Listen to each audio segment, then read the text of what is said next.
Review exercise 5 question 3 part 1 है इसका। Find the solution region of the following linear equation. जैल में जो इनइक्वालिटीज़ जो दी गई है गैर मसवातें, इनका हल का खित्ता हमने मालूम करना है, ग्राफ पर ज़ाहिर करना है।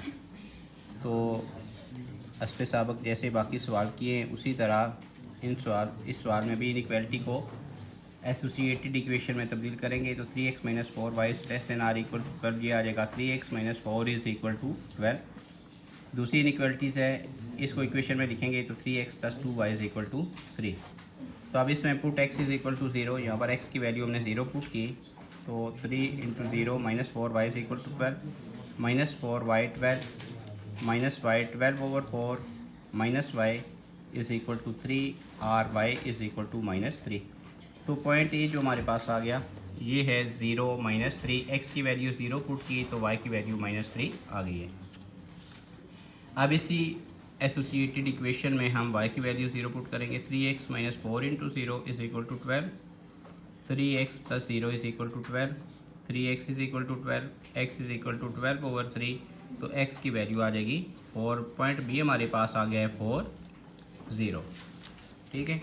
इसी तरह सेकंड जो एसोसिएटेड इक्वेशन है, इसमें हम पहले x की वैल्यू 0 पुट की, 3 0 + 2y is equal to 3, y is equal to 3/2। तो पॉइंट सी आ गया है 0 3/2।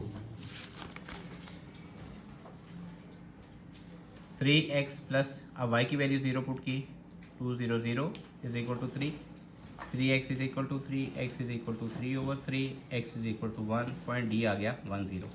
तो जब आपके पास 4 पॉइंट आ गए तो 2 लाइनें हम ड्रा कर सकते हैं। पहली जो लाइन है इसका एक पॉइंट है a 0 - 3, यानी x की वैल्यू 0 है तो y एक्सिस पर पॉइंट आएगा। -3 की वजह से ये ओरिजिन से नीचे आए तो ये जगह है -3, 0 - 3, ये a पॉइंट। इसका b पॉइंट है 4 0, तो 4 0 x की वैल्यू 4 है तो राइट साइड पर 4, और y की वैल्यू 0 है तो ना ऊपर गए ना नीचे, बल्कि x एक्सिस पर ये पॉइंट आएगा। ये पॉइंट है B4 0। ये इन दोनों पॉइंट को मिलाते हुए हमने ये लाइन ड्रा कर ली है। 3x - 4y is equal to 12। अब पॉइंट सी जो है इसको आप देखें 0, और ये फ्रैक्शन में है 3/2। तो 3/2 का मतलब होता है 1.5, यानी 1 और 2 के मिड में ये पॉइंट आएगा y एक्सिस पर। क्योंकि x की वैल्यू 0 है तो y एक्सिस पर आएगा।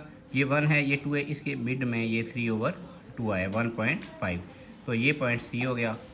डी पॉइंट है हमारे पास 1 0, तो x की वैल्यू 1 है ये पॉइंट, और y की 0 है तो x एक्सिस पर ये होगा 1 0। अब इन दो पॉइंट को मिलाकर हमने एक और लाइन ड्रा कर ली, ये 3x + 2y is equal to 3। अब ये देखेंगे कि इनका जो शेडिड पार्ट है वो ओरिजिन की तरफ है या दूसरी तरफ है। तो इसके लिए हम टेस्ट करेंगे ओरिजिन वाला। टेक O0 0 एज टेस्ट, इसको हमने इस वैल्यू को टेस्ट के तौर पर इस्तेमाल किया। 3x - 4y is less than or equal to 12, 0 दोनों की वैल्यू 0 पुट की तो यह 0 is less than or equal to 12। ये ट्रू है, 0 लेस होता है 12 से। तो इस लाइन का शेडिड पार्ट जो है वो टूवर्ड्स ओरिजिन होगा। 3x - 4y, ये है 3x - 4y, इसका शेडिड पार्ट टूवर्ड्स ओरिजिन होगा। ठीक है, तो ये हमने, ये ओरिजिन है, ओरिजिन की तरफ ये सब इसका बनता है, लेकिन ये इंटरसेक्शन में नहीं आएगा, दूसरी लाइन के इंटरसेक्शन में ये नहीं आएगा, तो इस वजह से इसको ड्रा हमने नहीं किया।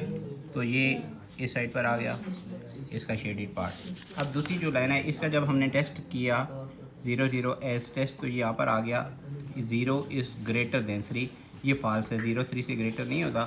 So the shaded part will be away from origin. दूसरी जो लाइन है, ये लाइन है, इसका shaded part away from origin है। ये ओरिजिन है, अवे फ्राम ओरिजिन। ठीक है, इस साइड पर आएगा। तो पहली लाइन का इस तरफ था, तो ये इनका इंटरसेक्शन पार्ट, कॉमन पार्ट आए जो इनके दोनों इनइक्वालिटीज़ के हाल को ज़ाहिर करता है। अब देखिए यहाँ पर इसका ये भी अवे फ्राम ओरिजिन आ सकता था, लेकिन ये इंटरसेक्शन में ना ये पार्ट आ रहा था ना इस लाइन का ये वाला पार्ट आ रहा था। इंटरसेक्शन में ये अवे फ्राम ओरिजिन है और इस लाइन का ये टूवर्ड्स ओरिजिन है, ये कॉमन पार्ट आ रहा है। तो इसी को हमने शेडिड पार्ट से ज़ाहिर करना है। तो यही इन दो इक्वालिटीज़ जो इनइक्वालिटीज़ हैं इनके सलूशन का वो फिजिबल सलूशन है, या इन गैर मसवातों के हल का ये खित्ता है जो सायादार हमने ज़ाहिर किया है।